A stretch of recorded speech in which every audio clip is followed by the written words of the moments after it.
हम चाहते हैं कि भारत की दृष्टि से भारत में प्रशासन चले, संकल्प उसका प्रशिक्षण देती है। और उसकी आवश्यकता इसलिए है कि पहले जो रचना थी, मुगलों के आने के पहले, अंग्रेज़ों के आने के पहले, वो हमारी रचनाएं अलग थी। केंद्रीय प्रशासन नहीं होता था, स्थानीय प्रशासन होता था। वो गांव के ही लोग रहते थे, अपना अपना काम करके गांव को चलाते थे। सब एक दूसरे को जानते थे, इसलिए सबको कुछ लिहाज से एक दूसरे के साथ बरतना पड़ता था।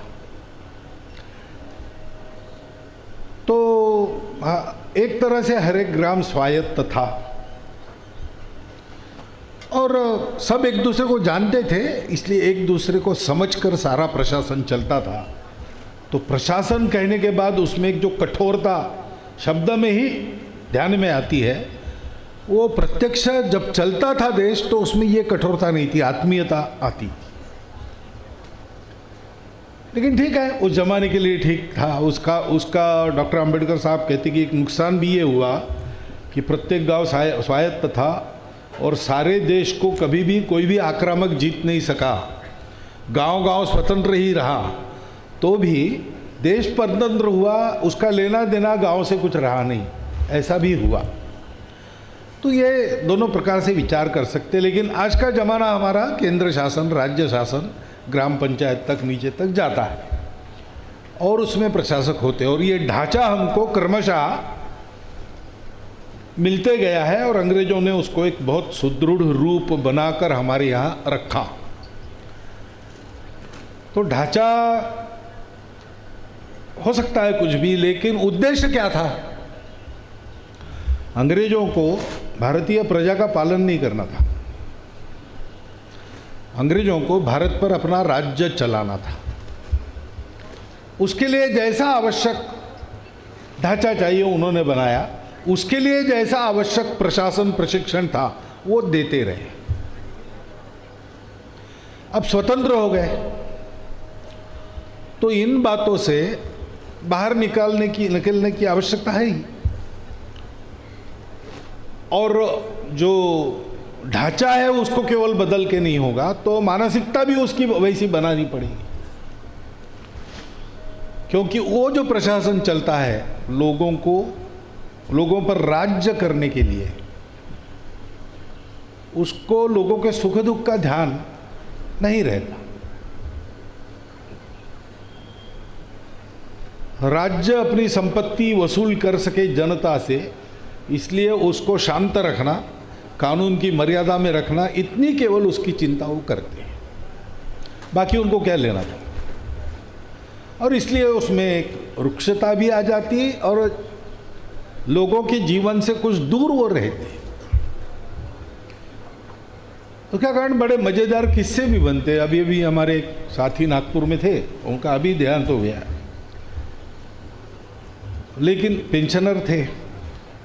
तो कुछ 6 महीने पहले मिले थे तो उन्होंने बताया कि इस साल की पेंशन मैं अभी लेके आया हूँ। तो बोला क्या बताने की क्या बात है, आप पेंशनर तो हो ही। उन्होंने कहा नहीं, पिछले 2 साल की मिली नहीं है।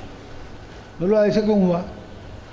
तो बोले मुझे पत्र आया था डिपार्टमेंट का कि इस साल की पेंशन आप लेके गए हैं, लेकिन पिछले साल की पेंशन इसलिए आपको नहीं मिलेगी, पिछले साल आप जीवंत थे, इसका कोई सर्टिफिकेट नहीं। ये घटी हुई घटना है। तो मैंने उनको पत्र भेजा, ऐसा वो कहे कि मैं इस साल जीवंत हूँ, ये मुझे पता है और आपको भी पता है क्योंकि आपने पेंशन दी है, लेकिन पिछले साल मैं जीवंत था कि नहीं ये मैं अब नहीं बता सकता। अब ये ऐसी एक रुक्षता उस प्रशासन में अभी भी वो अवशेष है। और इसलिए लोगों को भी, समाज को भी ये सिखाने की आवश्यकता है कि आज जो राज्य चलता है, राज्य सरकार है, केंद्र सरकार है, किसी की भी हो, पार्टी से मतलब नहीं, लेकिन ये जो बना है ये अपना संविधान है, ये अपनी व्यवस्था है।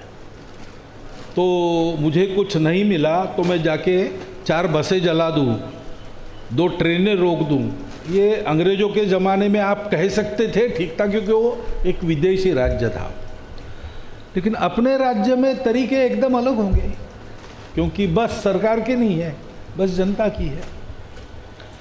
रेल सरकार की नहीं, रेल हमारी, क्योंकि राज्य हमारा है, हम चुन के देते हैं लोगों को। ऐसे प्रशासन को भी सिखाना पड़ता है कि ये हमारी प्रजा है, उसका पालन हमें करना है। इसलिए प्रधानमंत्री के जगह प्रधान सेवक का शब्द उपयोग में लाया गया। ये मानसिकता का बदल है। शासन में जो लोग हैं, प्रशासन में जो लोग हैं, वो अफसर और मंत्री नहीं है, वो सेवक है। अब इस प्रकार का प्रशिक्षण कहाँ मिलता है? परीक्षा कैसे पास होना, विषय कौन से है, कौन सी पुस्तकें पढ़ना, लेक्चर्स, ये सब होता है। लेकिन यह सारा लोक सेवा के लिए करना है। लोक सेवा आयोग के तहत ये सारा होता है, तो सेवा उसमें होनी चाहिए। ये प्रशिक्षण ये देने वाली संस्था दूसरी नहीं है, संकल्प ही है। अभी तक मुझे कोई मिली नहीं। तो ये एक राष्ट्रीय कार्य है, इसकी आवश्यकता है। ये छोटा है बड़ा है सवाल नहीं, छोटा बड़ा काम नहीं होता, विस्तार नहीं होता, जो फल मिलता है वो छोटा बड़ा होता है। संतोष जी हमको एक संघ में गीत कराते थे पहले, वो शायद बौद्धिक प्रमुख थे दिल्ली के तब। तो उसमें एक पंक्ति थी, भव्य दिव्य लक्ष्य की प्राप्ति ही महान है, धर्मभूमि जन्मभूमि कर्मभूमि महान है। वो गीत याद है आपको? तो ये भव्य दिव्य लक्ष्य है। नए भारत के निर्माण में भारत की व्यवस्था का भी परिवर्तन होना पड़ेगा, व्यक्ति की गुणवत्ता बननी पड़ेगी, समाज की मानसिकता, समाज की गुणवत्ता में परिवर्तन होना पड़ेगा। वैसे व्यवस्थाओं में भी परिवर्तन आना पड़ेगा। स्वतंत्र भारत की स्व पर आधारित भारतीय व्यवस्था बननी पड़ेगी। ये बहुत भव्य दिव्य कार्य है। ये तो ऐसे है, पुराण कथाओं में मिलता है हमको कि असुरों का बहुत उत्पात हो गया, तो फिर सारे देवगण ऋषिगण सब गए और क्षीर सागर में बैठे शेषशैया पर भगवान ने कह दिया, संकल्प मैं आने वाला हूँ। लेकिन आने वाले हैं तो कैसे आएंगे? काम कैसा था? वामन बनकर आएंगे कि बुद्ध बनकर आएंगे कि नृसिंह बनकर आएंगे कि राम बनकर आएंगे, कृष्ण बनकर आएंगे? ये तय होना पड़ा, उसके अनुसार वो हुआ। तो स्वतंत्रता ने हमको बता दिया, स्व ने हमारे, कि मैं आ रहा हूँ। लेकिन वो आज के ज़माने में किस अवतार में आने वाला है, कैसा आने वाला है, उसका विचार करके उसके उस स्वरूप को खड़ा करना ये आसान काम नहीं है। बहुत भव्य दिव्य कार्य है। और 7,500 लोग इस प्रकार प्रशिक्षित करके आपने भेजे हैं। अब ये चिंता तो आपको करनी पड़ेगी कि प्रशिक्षण तो हम दे देते हैं, लेकिन उपयोग बाद में ठीक होता रहे, इसलिए भी कुछ परवरिश करनी पड़ती है, वो ठीक से हो जाए। दूसरी बात है कि ये जो बात अभी कही गई, हरदीप सिंह जी के भी संदेश में ये बात आ गई, महिलाओं की बराबरी।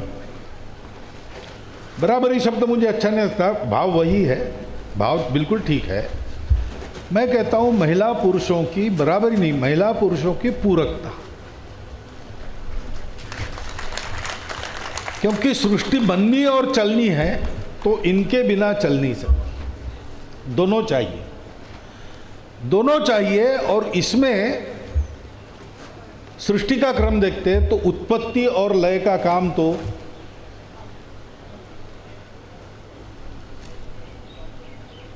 पुरुष के पास हो सकता है, लेकिन पालन का जो काम है वो बिना महिला के नहीं हो सकता। तो सृष्टि अगर ठीक चलनी है तो महिलाओं के हाथ में कारोबार होना चाहिए। ये मैं नहीं कह रहा हूँ, अपनी परंपरा कहती है। आप थोड़ा पुराना ज़माना, यानी पुराना बहुत पुराना नहीं, 50 साल के पहले का, उस समय हमारे समाज में सब पुरुष कमाते थे। कमाई घरवाली के हाथ में रहती थी, तिजोरी की चाबी उसके पास रहती थी, उस कमाई का बजटिंग वो करती थी। घर में भोजन, किसी को भोजन पर बुलाना है तो वहाँ से सैंक्शन लेना पड़ता था, कौन आ रहे, कैसे आ रहे, कितने आ रहे, ये बताना पड़ता था, और उसमें कुछ उल्टा सीधा है तो मना भी होता था। अपने यहाँ पर पुराने जीवन की परंपरा ये रही है कि व्यवस्थापन, घर को देखना, ये सारी बातें महिला ही यही करे। और ये भी है कि जहाँ पुरुष की नहीं चलती, ऐसे सब कामों में महिलाओं की नहीं चलती, ऐसा कभी नहीं हुआ है। तो लड़ते लड़ते राजा दशरथ बेहोश हो गए, तो राजा दशरथ तो बेहोश हो गए, लेकिन कैकेयी बेहोश नहीं हुई, उसने अपना हाथ लगा दिया उस रथ में और युद्ध चला।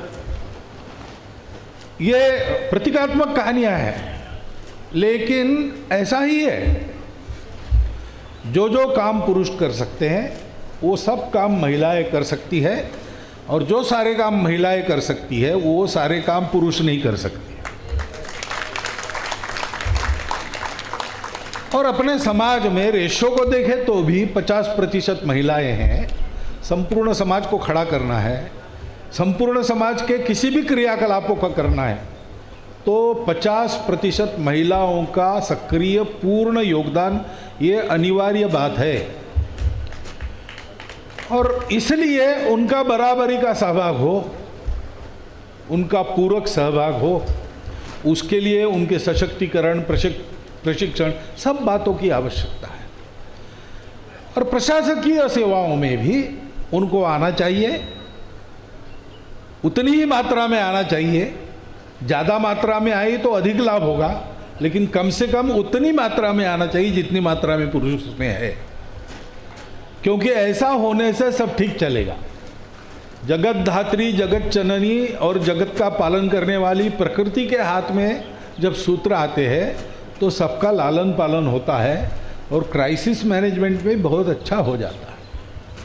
ये अपने घर से लेकर तो दुनिया तक सर्वत्र अनुभव अपना है, और इसलिए ये जो एक सुविधा महिलाओं के प्रशिक्षण के लिए वो आवश्यक रहती है, उसके अभाव में ही वो पीछे रहती है। यानी इसका विचार भी होना चाहिए। हम जहाँ भी है, जो भी काम कर रहे हैं, हमारे यहाँ भी महिलाएं काम पर आती होगी, कुछ करती होगी, उनके लिए सुविधा है कि नहीं। यानी स्कूल में शिक्षिकाएं हैं, लेकिन स्कूल में जो सुविधाएं बनी है उसमें केवल पुरुषों का विचार है कि महिलाओं के लिए भी बना है, ये देखना पड़ता है। 2000 वर्षों में हमारी आदत चली है, पहले हमारे यहाँ ऐसे ही था, सब बराबरी का था और सब परस्पर पूरक था। लेकिन ये कुछ हम भूल गए बात, और कुछ आक्रमण ने हमको एक जस्टिफिकेशन दे दिया महिलाओं को घर के अंदर बंद रखने की। घर के अंदर बंद रखने की उनको जरूरत है, घर के प्रति उनका लगाव स्वयं सिद्ध है। आप कहो न कहो, घर की चिंता वो करेगी ही करेगी, कुछ भी करती हो, सीमा पर लड़ती हो तो भी यहाँ उनका ध्यान रहता ही है। ये तो पुरुष की ही प्रॉपर्टी है कि थोड़ा इधर उधर का मिल गया तो ये सब भूल जाता है। महिलाएं ऐसा नहीं करती, उनका वात्सल्य उनको ये करने नहीं देता। लेकिन खतरा है, अबला हो, हम प्रोटेक्ट करेंगे, इस तर्ज में उनको घर में बंद रखा गया। और अब घर से बाहर निकलने का मौका है तो भी मनोवृत्ति यही रहती है पुरुषों की, चिंता मत करो, हम तुम्हें सशक्त बनाएंगे, हम तुम्हारा उद्धार करेंगे। और तुम क्या उद्धार करोगे? तुम्हारी उद्धारक वो है।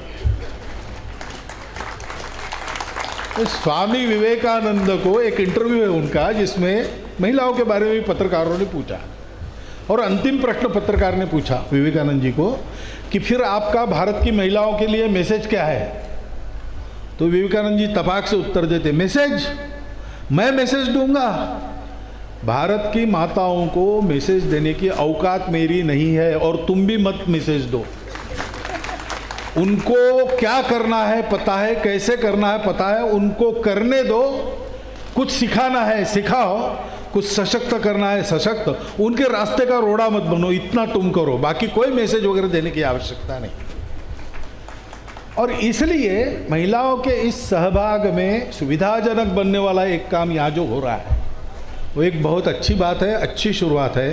प्रशासनिक सेवाओं में आना चाहने वाली लड़कियों के लिए कुछ हो रहा है, ये भावी भारत के भारतीय आधार पर दम के साथ खड़ा होने के संकल्प की पूर्ति के लिए एक बहुत बड़ा सुचिन्ह है। उस सुचिन्ह के हम सब साक्षी हैं। इस अपने भाग्य के लिए मेरे साथ आप सबका मैं अभिनंदन करता हूं और मेरे 4 शब्द समाप्त करता हूं।